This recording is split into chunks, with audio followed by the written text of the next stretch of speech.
little somber, kind of like the first half. But it is Carlos Rodon's warm-up music, which is Allison Chains' Rooster. And yeah, thanks for joining us on this Sunday evening, back in our kind of like normal-ish time slot here, the one we shoot for at least. Yeah, ish. So, yeah, thanks for joining us for episode 12 of season 4 of the Empire 161 show. Happy with everybody night, talking New York Yankees.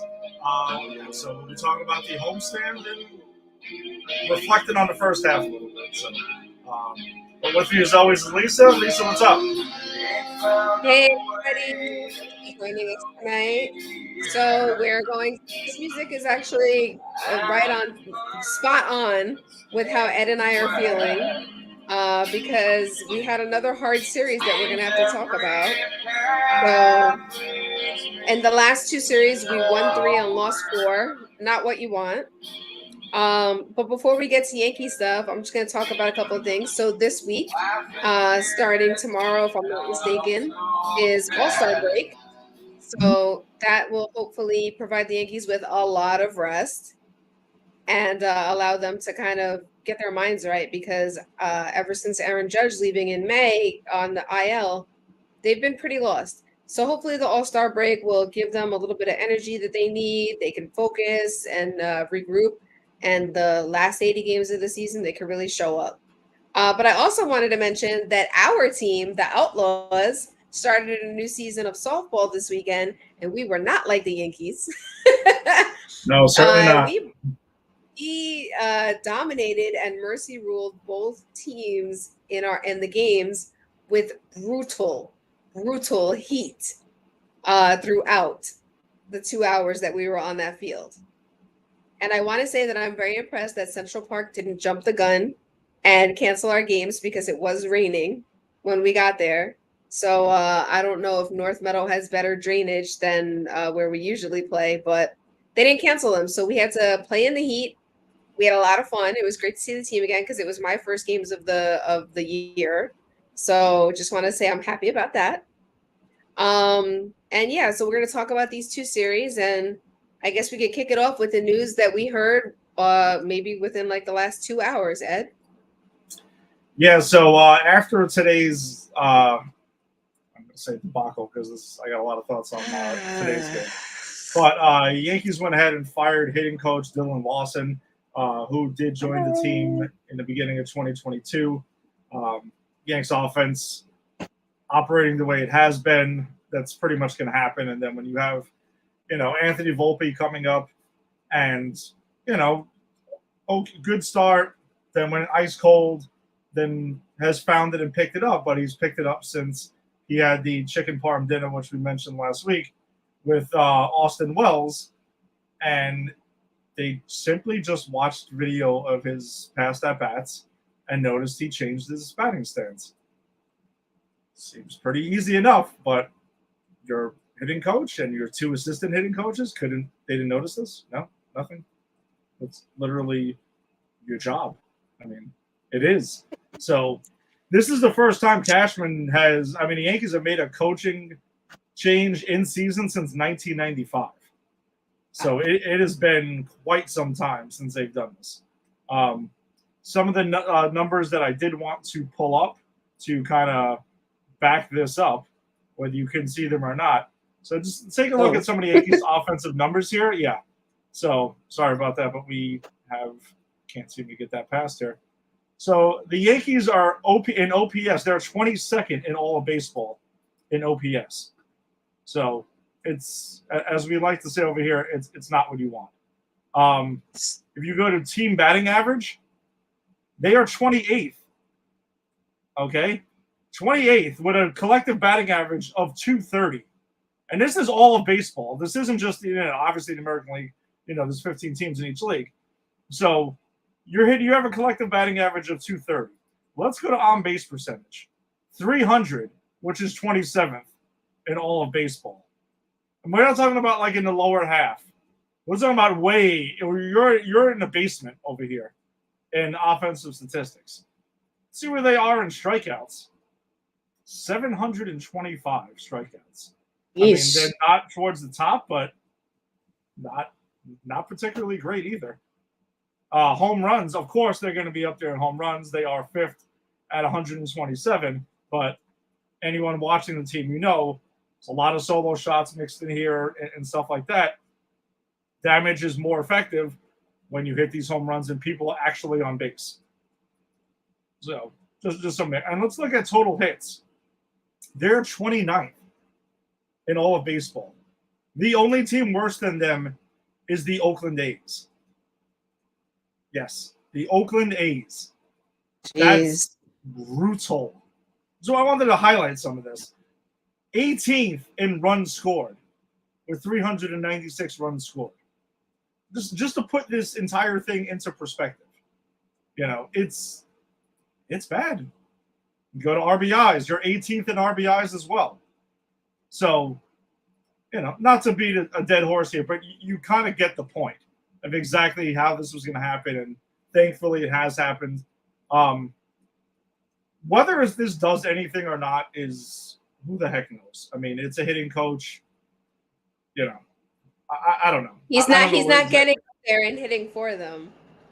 Yes, he's not going to actually go and start taking at bats for the team.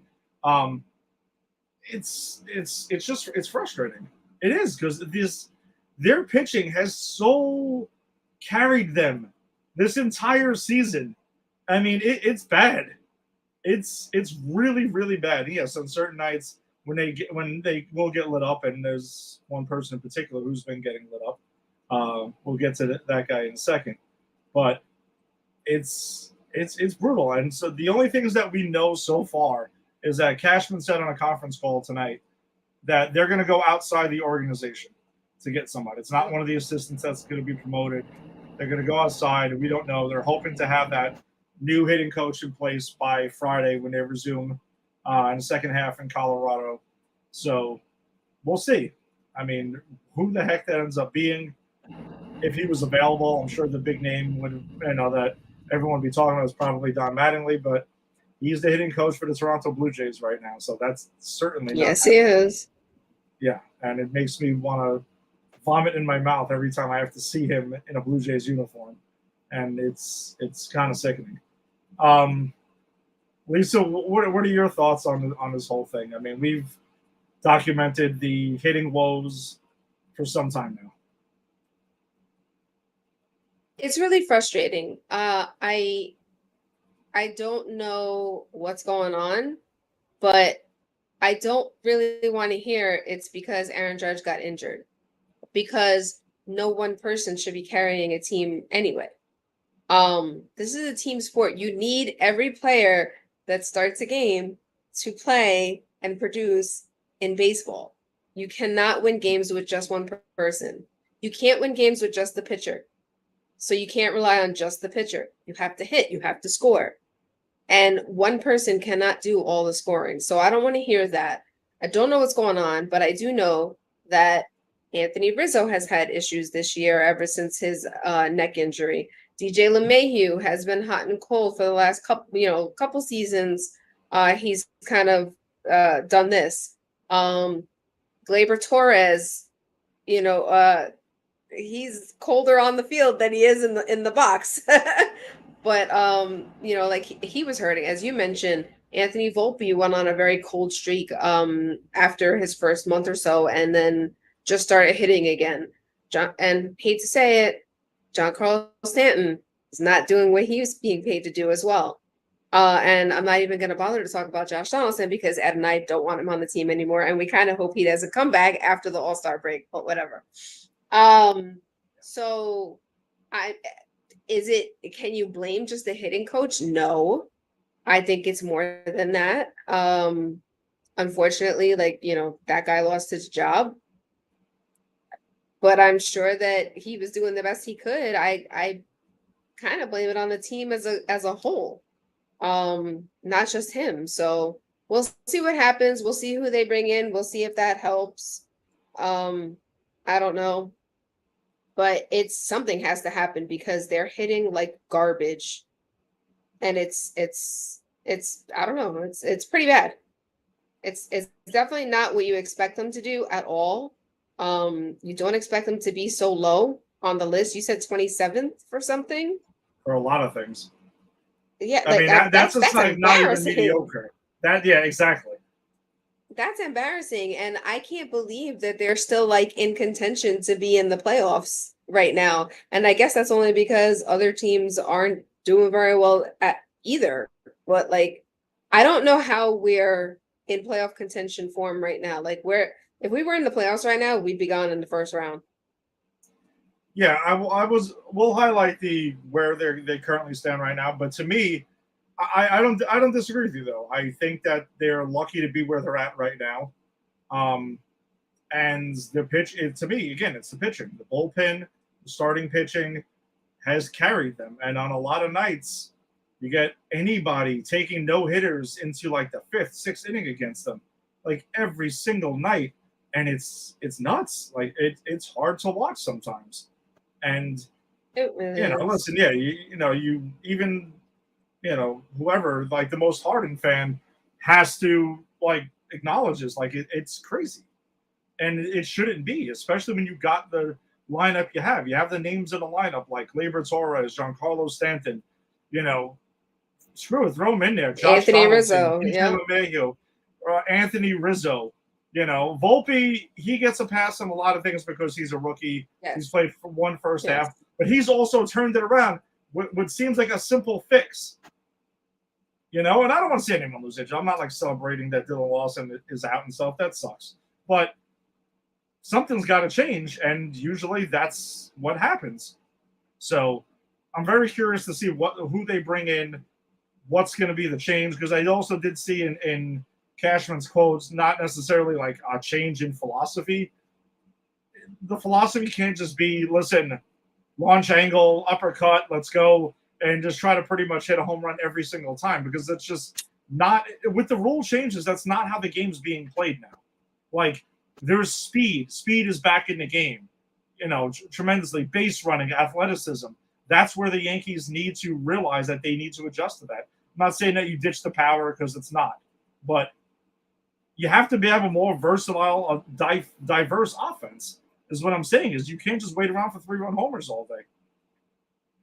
So I'm wondering how Paul O'Neill feels. I've already told you this. I finished his book recently, and throughout his book, he was talking about his hitting philosophy and how he wishes that guys that currently play today had more of his hitting philosophy. But he understands that nowadays it's more exciting to get the home runs and to make the big hits, and like that's what draws the crowd. But he said he never tried to hit home runs. All he wanted was to hit line drives up the middle, hit doubles, and get a lot of RBIs. It just so happened that he hit what was then considered a lot of home runs many times. But I mean, he was a batting champion when you're like, maybe he needs to stop broadcasting and become the hitting coach. I don't know. Imagine if Paul O'Neill's the hitting coach if he ends up being the replacement. Boy, that'd be exciting. I mean, so you and Angie just met him in person. The man is still very much in shape and knows what he's talking about. Yes, he is. I was gonna hold off on that one, but yes, we were fortunate enough to meet Paul O'Neill on Wednesday pregame for our broadcast tour, and it was pretty cool. And once we saw on Tuesday that he was working series, we were like, let's break out our Paul O'Neill shirts, and maybe we get to meet him, maybe not. And we were very fortunate to do so. So very nice guy. Yeah, he looks like he's a really nice person. I mean, throughout his book, he was like super humble too. He was like, I wasn't the best hitter on the team. All of these other guys were. He's like, I just wanted to always hit the ball. And he said that comes from his dad, like telling him that at a young age, like all you have to do, your job is to hit the ball, not to hit home runs, just hit the ball, make contact, help runners advance. If you square it up enough, it's just gonna go. Yeah. Exactly. You have to read his book because he talks about a phone call he had with Ted Williams. It was so cool. I don't want to give stuff away. People should read that book. It's a good book. It was a Jack Curry book, right? Didn't Jack Curry do the forward with him, or am I mistaken? He did the forward, and I listen on Audible, so that's how I read the book. Jack Curry also narrates it on the Audible version. Oh, okay. All right. Yeah. I also have the 98 Yankees book to read. That's on my queue. Nice. Nice. Some summer reading there. Yep. All right. So that's pretty much, the situation here. We'll see what happens. I'm sure next week we'll have someone else to talk about, and we'll see if it's may or may not be an exciting name. Who the heck knows? Maybe it is like a Paul O'Neill. Maybe Paul O'Neill is going to be coaching or whoever. So Hal Steinbrenner said you must have him in before the All-Star break is over. Like, he wants the person there for the Colorado Rockies. Oh, I'm sure. I'm sure he probably wants the person tomorrow, or maybe have already. I'm assuming there were conversations before today, because what I was also there seeing had to here. have been. Yeah, I wanted to pull up on Twitter. So Brian Hulk of the Athletics pretty much said this tweet 2 hours ago. Cashman said that he asked for Hal Steinbrenner's blessing yesterday to make changes. So the 14-1 loss to the Orioles and getting shut down by Jameson Taillon pretty much had to be the final straws. With the entire job that Dylan Lawson has been doing. So I'm just I don't know. I wish I can get excited enough to be like, this is going to change everything. This is going to get them back to like not having an all or nothing approach and everything. But we actually have absolutely no idea. So maybe it does something. Maybe it doesn't. Maybe it's a cool name. Maybe it's not. Who knows? But whoever it is, hopefully they do their damn job and get this offense turned around, and the Yankees being a bit more consistent now. So, all right. Before we really start hitting the road on our recap, just a quick reminder during the broadcast to support the page by sending some stars, which are digital gifts that help us earn money for Pop Culture Pros, because that's represented by Pop Culture Pros. All right, let's get back to the week that was in Yankees baseball. We're going to pick it up on the 4th of July because we did our show last on the morning of 4th of July. So we didn't get a chance to talk about that game. But the Yanks did keep things looking promising for the week at that point by a final of 8-4 over the Orioles. Clark Schmidt picked up his 4th win of the season, pushing his record to 4-6. 5 innings, 5 hits, 3 earned runs, no walks, and 7 Ks. Gleyber Torres was 2-for-4 with his 13th home run of the season, 2 RBIs and a double, and 3 runs scored and a walk. Jose Trevino kicked in with his 4th home run of the season and a walk, and Harrison Bader was 1-for-3 with his 5th double of the season, driving in 2. So Clark Schmidt keeping it going. We had mentioned last episode about how he has kind of really turned his season around. He's been a very formidable member of the rotation now. So that's good to see. He also came out of the bullpen in today's game, but I mean, they also have 4 days off coming. So, it could have just been a throw day and just like, whatever, let's get him in there. That's something. Well, what's interesting, I know we'll get to today's game later, but since you brought it up, I listened to most of the game in the car on the way to Long Island today, and John Sterling said that it was supposed to be Domingo Germán because he had 6 days rest, and then they were going to bring Clark Schmidt in earlier. But Domingo was so good. Yeah, Domingo was so good that they kept him in. Domingo Germán pitched well today? Domingo Germán pitched well today. So they didn't bring him in, and then they were forced to bring him in later. But we'll get to that later. Real quickly for this game, when Gleyber hit his 13th home run, that was his 27th home run in 71 games versus the Orioles, which is tied for 4th by any player against Baltimore since 2018. Yeah, he completely owns the Orioles. Those years when he was hitting over 30 home runs, like half of them were against Baltimore. So yeah, that's I do miss those days. I prefer that Gleyber much more than whatever we're getting today. I mean, it's just I feel bad even talking about the kid because like I like Gleyber Torres. Like I was a big fan of his at one point, but he's just so frustrating. He really drives you up the wall because he's better than this, and it's just there's mental lapses that keep happening. And I'm just trying really hard to not get into today's game until we get there. So let's try to. You know what's interesting. You know what's real quickly. You know what's interesting. It always seems to be the second baseman. What do you mean? second baseman on the team always seems to be the one that's like, Yeah. like the most like chill and like, can you play harder? Like for a little while. I just think that he has these mental lapses. I feel bad saying that he's not putting in the effort because I kind of feel like he is, but it's just like whatever. Like today's game, he goes at it and you can clearly see he's trying to turn a double play before he even has the ball, and then we get nothing, and the floodgates go flying open, and shit hits the fan, and you lose to the Cubs. But think about it. Robinson Cano was the same way. Robinson Cano, Chuck Knobloch.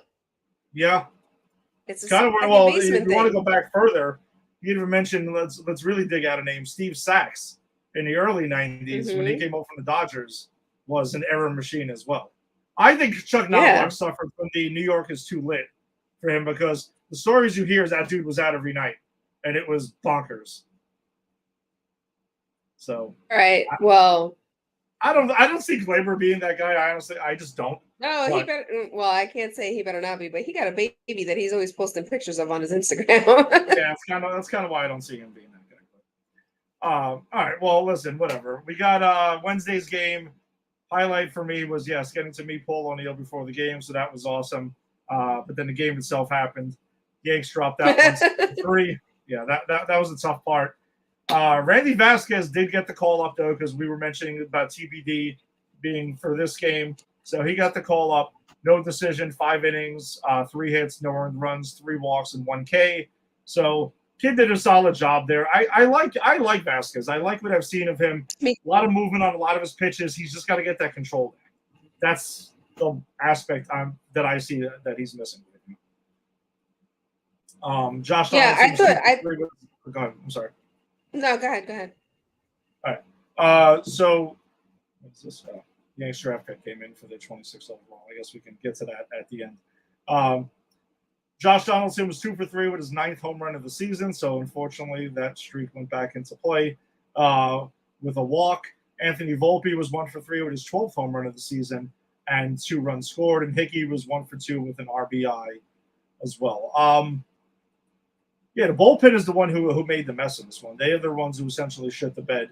And the bullpen has been so strong this season. And yes, they're going to have moments when they can't be on. But that's the problem with the inconsistent offense is that the bullpen's going to have their off nights. It shouldn't be an instant loss. But that's kind of how you felt.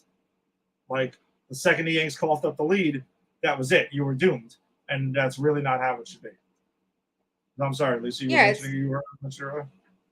Yeah, I was going to agree with you that I thought Vasquez pitched really well. I mean, he's a rookie and he had 5 solid innings in there. And this is like his, I don't know how many games that he's pitched, but like he's been showing up pretty strong for somebody, that's just breaking into the league, and the bullpen did screw it up. It took 1, 2, 3 more guys, to close this game out for him. So with the lack of hitting and then the bullpen having hiccups every now and then, which like you said, it's going to happen. That happens. Now, I'll say this too. Dean Kramer also for the O's set a record and got his 10,000th strikeout during the start. Not 10,000 strikeouts, 10 strikeouts, excuse me. He got 10 strikeouts this start, which was his record high. Sorry about that. I wrote 10K, so obviously I did 10,000 first. His 10 strikeouts in this start. His previous best was 7. So like he also had a really great game, but to counteract that, you got to hit the ball. Yeah, that was a tough one. Like again, it just shouldn't be 3 runs and then that's it. Like you're cooked. It should not feel. You know what? It was a tough one, but it wasn't as tough as the one after it. Oh, listen, I will be crystal clear about Thursday night's game. So going into this game, you figure Yanks go ahead and you win 3 out of 4 against Baltimore, and that's what we talked about last week. That should be the goal, and you take a series split, and it feels like basically nothing happened because they got absolutely obliterated on Thursday night by a final of 14-1. Luis Severino took his 4th loss of the season. He only went 2 2/3. 10 hits, 7 earned runs. Yes, all were earned. 1 walk, 3 strikeouts. The Yanks offense 6 for 32 on the night. They scored their only run in the 9th inning. We're down 14-0. Albert Abreu came in and gave up 6 runs. I mean, this was a complete disaster and a total beatdown. They scored the only run on an error. Yes. Which is really bad. And I want to point out the O's pitcher who closed the game, his last name was Bizzardo. And that was a perfect name because it was a bizarro game. Like this was such a bad game that I did what old school Lisa did, and I turned it off after a certain amount of time. I was like, there's no point in me watching this game anymore. Like, this one was a terrible, terrible loss. Oh, listen, I had softball this night. We had a doubleheader. I checked the score after the second game before we were heading out, and I was like, what the fuck is going on here? Like, excuse my language, but that's exactly what I said. And by the time I got home, I'm like, there's nothing to see here. There's nothing to see here. Keep moving. And unfortunately, I caught up on my movie for the other show, and it's a bad movie. I mean, it was just terrible. And I'm like, I don't know if this isn't worse than what I'd be watching at down 14-0. So, I mean, yeah, that part was a rough night. But more on Luis Severino. So, 37 runs and 53 hits allowed in 7 games. This is courtesy of Katie Sharp on Twitter. Only other Yankee pitcher in the last 20 years to give up that many hits and runs in any 7-game span was back in 2011. It was A.J. Burnett, who, for those who remember, was pretty erratic on his own. But this is bad. And Luis Severino, seeming extremely puzzled after the game, was even, more alarming. I don't see any conceivable way that he's back on his team next season. I really don't see it at all.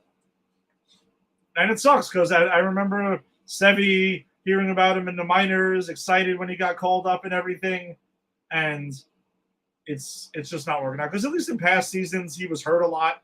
But when he was healthy, he was effective. Now he's healthy, but not effective. Yeah. And listen, fingers crossed he figures something out, has a better second half. I don't even think that saves him. I think Yanks are just done with him. And that's that. So he's the kind of person that I'm like, I wonder if he needs glasses. Like Wild Thing? Like in Major League? Maybe. Oh, because he looked so confused that I'm like, if it's not something mechanics that they're picking up and he's not hurt, then maybe he just needs glasses. I don't know. I have no idea what it is. But I did. No, maybe he needs glasses. I know there was a talk about possibly tipping pitches at one point. Maybe, and that doesn't seem to be the case, but man, he's just getting absolutely lit up every single time out now. He is, yeah. Quick stat for Gunnar Henderson. So he had 2 home runs in the game. He's the youngest shortstop to get 4+ hits, 2+ home runs, and 5+ RBI in any game in AL or NL history. Woo! So congratulations, Gunnar Henderson. Yeah. All right, so that takes us to Friday night's game, which we were actually both at, and not together, but we were both there. And it was Luis Severino bobblehead night, and nobody seemed to care. You couldn't have worse timing. You couldn't have worse timing for this, honestly. And today, obviously, they plan us out like before the year even starts. But holy shit. Me and Angie got there. You got there early also. And boy, there was plenty to be had. They would have probably given them. I'm shocked they weren't giving them out on the way out also.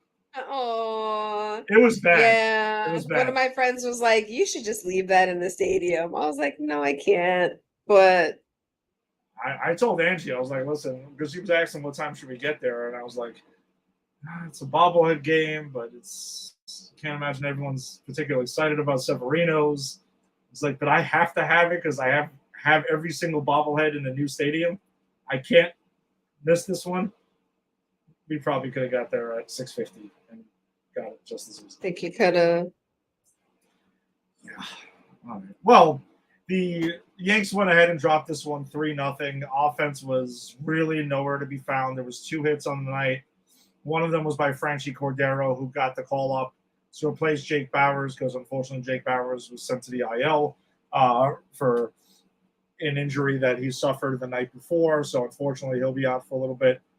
And Franchi Cordero is just no, just not the answer. But not all on him. The excitement of the night, though, I mean, personally for me, was seeing Carlos Rodon make his Yankee debut, and he looked good. And I know he was on a pitch count, limited, so you knew that was he was actually very economical for most of the game, but he did unfortunately take the loss. Goes back to what we talked about last on Tuesday morning was win-loss doesn't always mean everything. He goes 5 1/3, 4 hits, 2 earned runs, 2 walks, and 2 Ks. Is that really a loss? I mean, the damn offense didn't show up. Yankees offense 2 for 27 on the night, and the Cubs. This was weird. The Cubs got their first win ever at Yankee Stadium. I just assumed that would have happened already. Like I know they obviously didn't play every single season at Yankee Stadium, even since interleague play has been in here.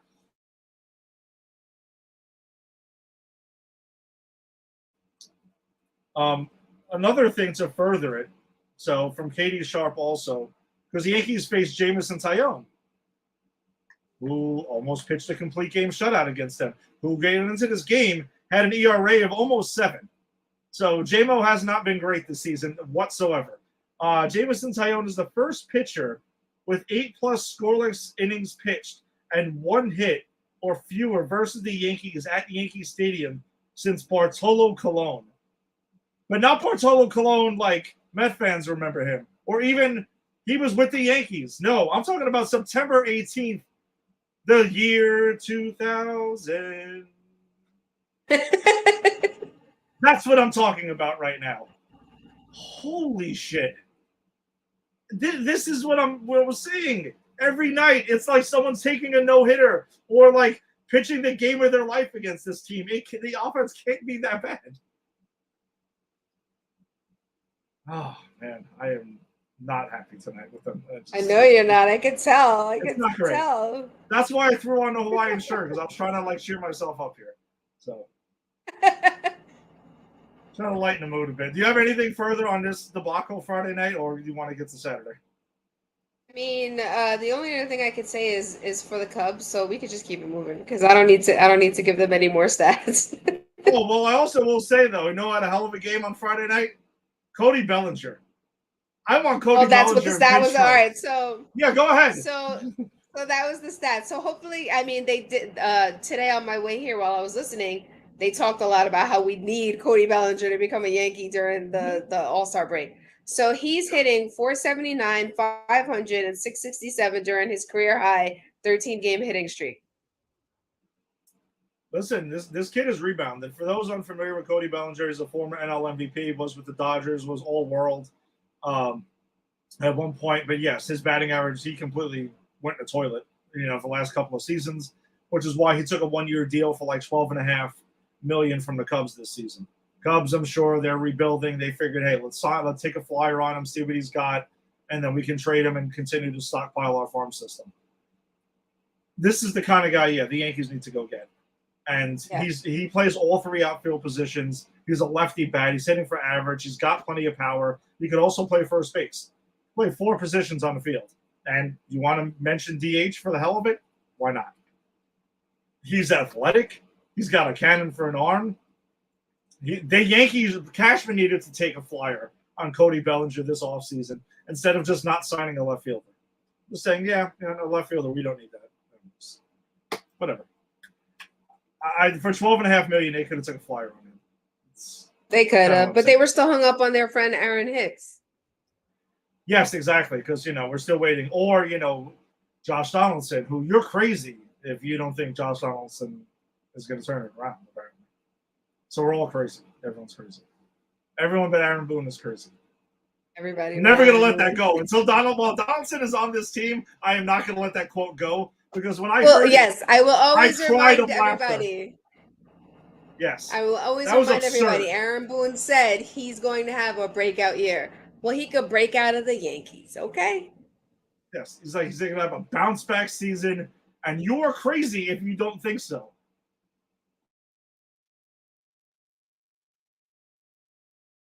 thought that except Aaron Boone. All right. Anyway, that takes us to yesterday's game, which, we were sweating our butts off somewhere else, but did catch the end of it on the radio, at least. Yanks went ahead and rebounded by a final of 6-3. Garrett Cole does what aces do. Picked up his 9th win of the season. Is pushing his record to 9-2, 7 1/3, 5 hits, 3 earned runs, 1 walk, 5 strikeouts. Michael King came in to get his 6th save of the season, went an inning and 2/3, no hits and a walk and 1 strikeout. The offensive guy today, though, was Giancarlo Stanton. It was 2 for 3, 2 home runs. That gives him 9 on the season, 3 RBIs, 3 runs scored, and a walk. Harrison Bader was 1 for 4 with 2 RBIs. Josh Donaldson, though, he actually won a game when he did his 10th home run of the season, so that's nice. And Gleyber Torres was 2 for 3 with a walk. Lisa, did you catch the highlights of Stanton's first home run in this game? So yes, I did. It was That was crazy. 118.1 miles per hour and 447 feet in the upper deck.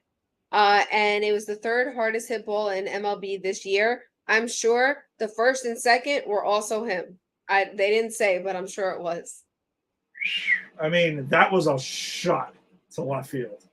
And if it was if it was a few feet over, like to left center, it might have left the park.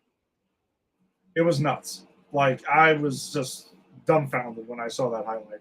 And I was hoping going into today that was going to be the start, because as we've known, once he starts hitting a couple of home runs, they're in bunches, and he was going to take off.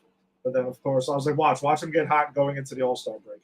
And that'll just throw ice-cold water on him for 4 days. So interestingly enough as well, he's had 36 multi-home run games. Mm-hmm. Did you know that? Since 2010? And it's the most in the majors. It's them in bunches. That's what it is.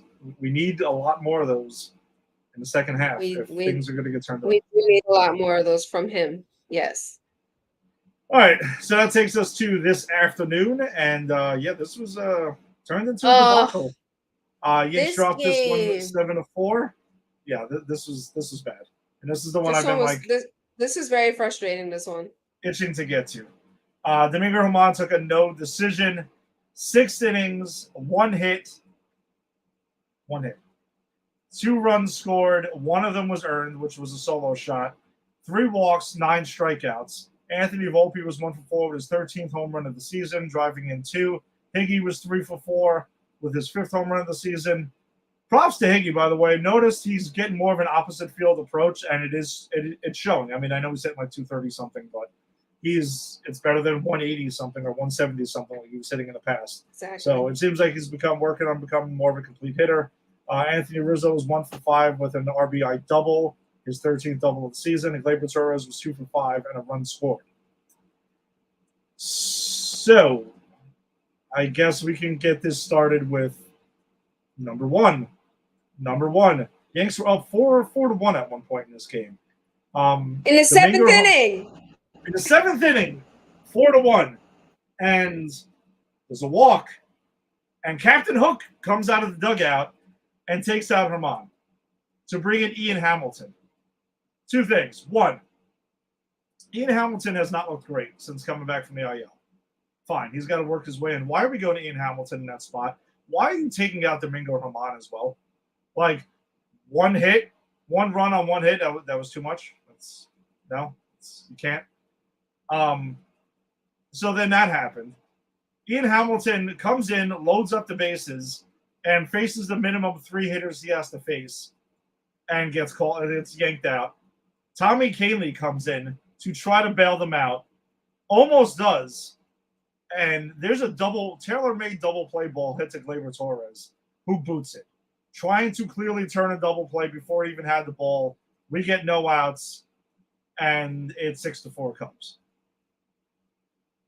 Like, it in just every way, shape, and form. Now, when asked about this after the game, okay, Aaron Boone, who we've discussed, is a player's manager, which I agree with, and that's fine. I'm not expecting him. I don't watch or listen to post games expecting blood or something like that, or some insanity. Don't throw your players under the bus. You have those conversations in private.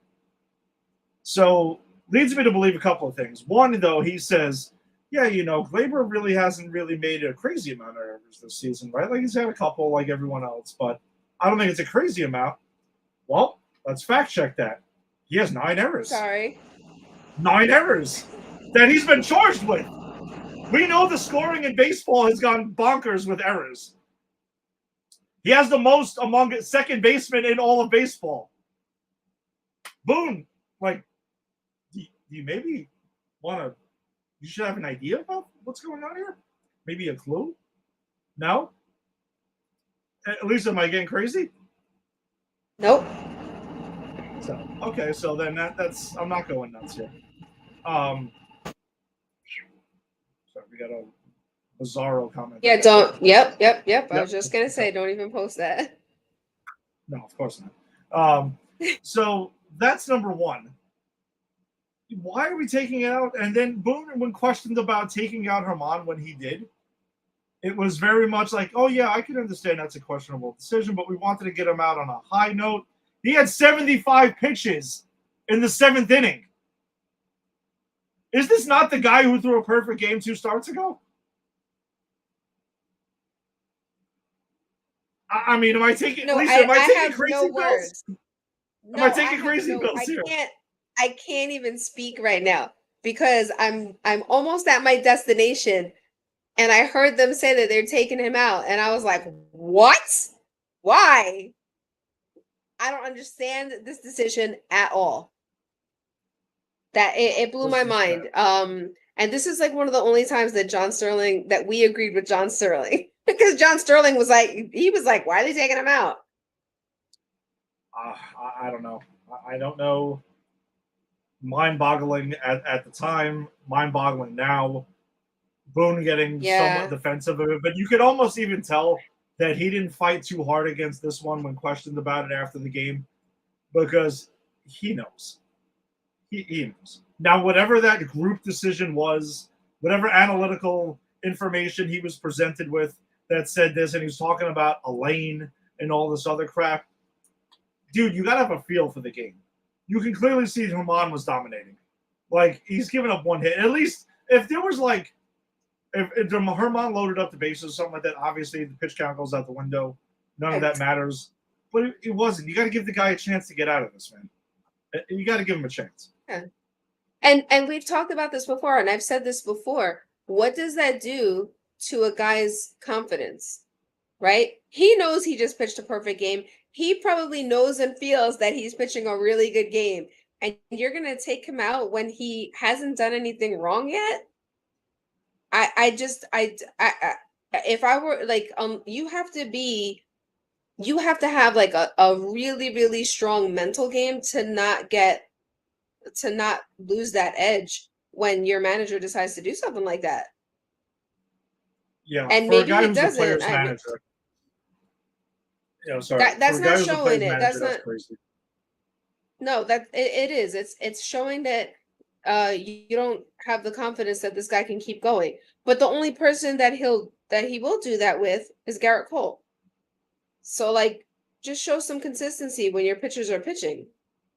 Don't do it just because it's Garrett Cole. Well, I can understand where if you're ace, like he's gonna have more confidence in Cole than anyone else. But I get it. But there have been games where I thought Garrett Cole should come out of the game and he didn't, and he let him keep going. Like Garrett Cole has literally been like, "No, don't come out." Well, because he's the only one on this staff right now who probably has the let's say cliche to be able to, the cachet to do that, right? Like years ago, I don't know if you remember, Mike Mussina did that to Joe Torre. I think it was like 2008. He in Detroit. He literally told him to get back in the dugout. Said, "Don't even come out." Torre was like, "All right, okay." Yeah, Herman or a lot of others can't do that. I mean, Cole is the ace for whatever, but this is what I'm talking about, though, having a feel for the game.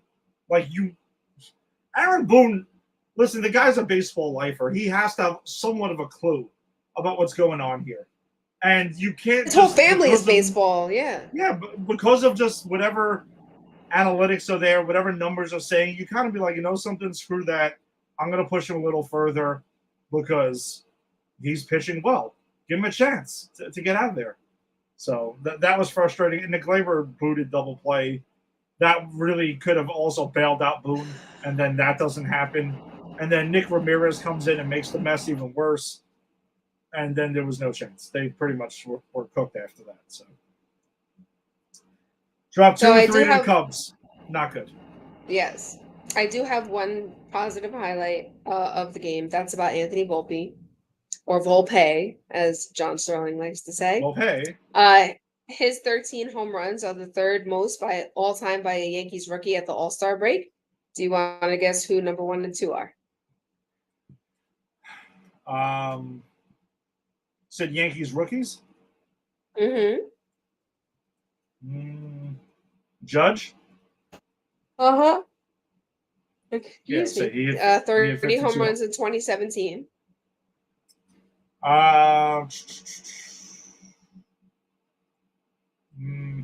Derek? No, much more recent. Okay. Current, Cano. actually. Current. Oh, shit. What am I thinking about the team that's... Who am I drawing a blank with right here? We were just talking about him. Oh, Glaber. Glaber Torres. Yeah. He had 15 in 2018. Seems so long ago.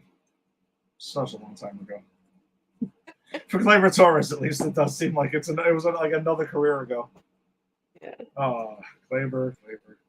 You are the guy who drives me completely bonkers on this team right now. Seems to be always one. All right.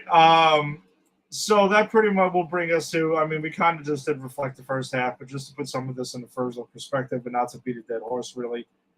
So, listen, the Yankees are in fourth place right now in the AL East with a record of 49 and 42. They're 8 games behind the Rays, who just snapped their 70-game losing streak.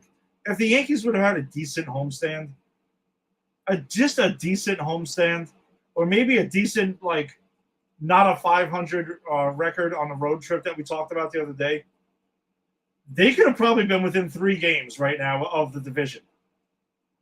It's been all in front of them, and they have failed to capitalize on this. It is crazy. The Rays have come back down to earth. They have. Yeah, and they lost their last 7 games. Yeah, they won today against the Braves, but I mean, they won today, but yeah, they weren't going to keep up that pace. They're not the '98 Yankees, and it's funny. I was actually talking to Rick earlier about this. We both know that going into the season, like, you figure the Rays are always going to find a way to compete somehow. They have a great organization over there who finds, ways to make, friggin' steak dinner out of, like, dog shit. Like, it happens. And they're going to be there, but they were not going to maintain that pace. That was insane.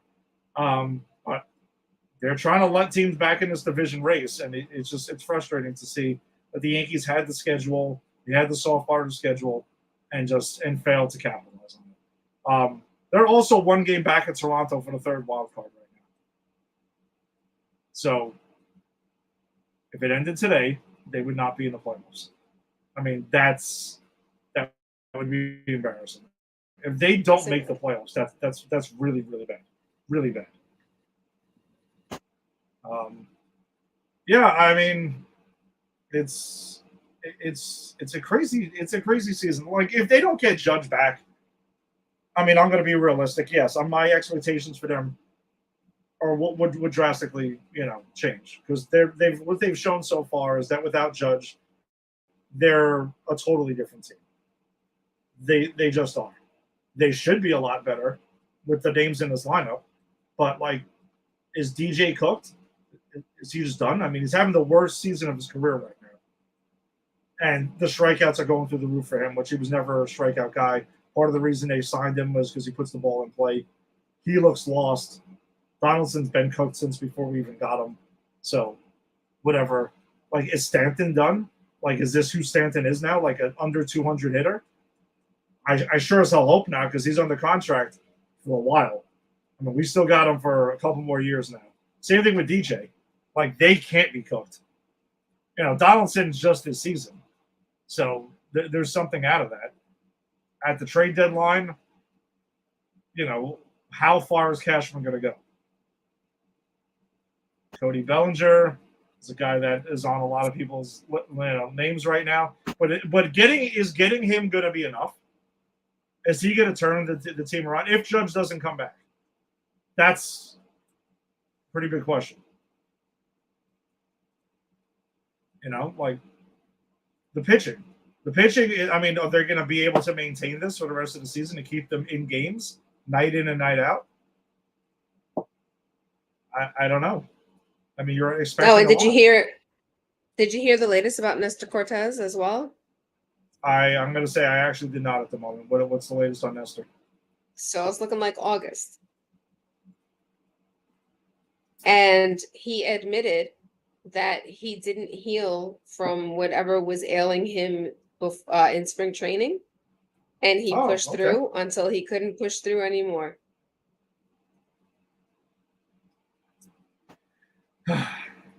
But having said that, though, Lisa, like, if Nestor comes back, that's still not even like fixing the bit. Like, how do you fix this offense? Their defenses also look like shit this season, and their defense was much better last season. And was part of the reason they won 99 games last season. So, how do you fix these things? Is the question. I mean, Glaber, has 9 errors, and that's what he's been charged with. Volpe had errors earlier. Looks like he's cleaning it up now, so that's okay. But then in the outfield, you got left Bader field in center. Shaky. Left field is God knows who. It could be anybody. I mean, literally anybody, any day. Literally, and same thing with right field. The corner outfield spots are usually guys like IKF, who has done a solid job this season, but he's still learning the outfield. He has not done a bad job in the outfield, but you usually have guys like Jake Bowers, IKF, Frenchie Cordero now, guys who are not good outfielders or who are learning the position on the fly, because Jake Bowers is in the lineup because they need his bat in there somehow. But if you're not scoring a lot of runs and your goal is you have to win low-scoring games, having a shit defense is not going to help you win low-scoring games. It's kind of what usually that's not a good mixture for success. So it's tough. I don't know if there's any trades that are being close to happening, or I mean, the minor league system looks like it's not producing anything right now. Yeah. Jason Dominguez is nowhere near the majors, so you can forget about that, because I know that name was getting thrown around coming out of spring training. He's not anywhere near ready. Estevan Florial, the Yankees clearly don't see him as a major league ball player. Otherwise, he would have been up here 1,000 times. And I know right now there's a roster crunch with the 40-man roster, which is why he's not here at the moment. But at some point, you got to make a call. And most teams seem to think that he's a quadruple player. So he can crush on AAA, but can't really hack it up in the majors. So they're in a tough spot. They seriously are. And with Aaron Judge, massive question mark. We have no clue when he's coming back. But you're also asking him to come back and save the day. And like you mentioned earlier, yes, exactly. So Aaron Judge has to be instantly last season Aaron Judge again, or what he was earlier. And maybe he won't be. Maybe he might need some time to get going if he does come back this season. Do they fall out far enough where they're like, screw it, it's not worth even pushing him then? I don't know. Do you know what's crazy too? He's been out for over a month now, and he has more RBIs than anybody else on the team still. Yeah. That's really bad. It's pretty brutal. That's what I'm saying. It's just the offense and the defense. The pitching is carrying this team. We went through these scores every day. If the starter or the bullpen has one, if they're off even a tick, it's almost game over. You can't do that. You can't win like that. So hopefully they, like you mentioned, they clear their heads over the All-Star break and get things going. Maybe the hitting coach. I don't know, but hopefully it's a much better second half. So. All right. Anything else before we wrap this one up? Oh, actually, no. We have our awards. I don't even think anyone has anyone even earned these things? Been tough. I got 2 people though. Okay, go ahead. Top of the heap hitter of the week. My apologies. I was just really frustrated with the team right now. Who's your hitter of the week this week? I'm giving it to Higgy. Okay. All right. Giving it to Higgy. He's been showing up for the team a lot. So his OPS for the week was 1.727. His average was 545. He had 2 home runs, 3 RBIs, 2 hits, 2 runs, 6 hits. His on base percentage was 545, and his slugging was a 1.182. He's not going to get it many times, so when I can give it to him, I'd like to. And I think he earned his flowers this week. Yeah, there really hasn't been too many to, and I can't believe I'm actually going to do this, but I'm going to. Labor Torres. He was my runner-up, so it makes sense. 286, 333 on base percentage, which that part's nothing to write home about.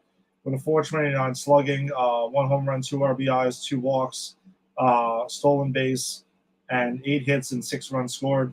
Again, slim pickings this week on offense. So, all right, King of the Hill pitcher of the week. Who do you got? Let me go Herman again, because it wasn't his fault that they lost that game. No, it really wasn't. So his average for the week was a 261, 10.1 innings pitched, 10 hits is not great, but 5 runs, 3 earned runs, 3 walks, 14 strikeouts. His whip was a 1.26, and the batting average against him was a 256. Who did you have? I'm going to go with Garrett Cole. I mean, he was the stopper. He stopped them from a pretty rough 3 games in a row. His line, again, he only pitched once this week, so 7 1/3, 5 hits, 3 earned runs, a walk, and 5 Ks, and he picked up his 9th win of the season. He's also going to be our only all-star representative that's actually going to be at the game, because even though judges voted in, it's going to be Garrett Cole. My runner-up was probably Herman or Carlos Rodon, who he looked good in his first start. And I know earlier I heard there was talk that he's going to end up starting on Friday night to start off the second half in Colorado. So, we'll see how that goes. But I didn't want to give hit of the week to anybody. So I'm like, screw that. You guys don't deserve an award this week. Sometimes it be that way. Yeah, unfortunately. All right, so enjoy the home run derby tomorrow. All-Star game is on Tuesday. Not a lot of Yankee flavor in the All-Star game this year, as opposed to, last year, which was a lot, and it was a lot of fun last year. But last year, my guy won MVP. He won MVP. We had the Nestor and Trevino mic'd up thing, which I thought was awesome. That was amazing. That was so fun last year.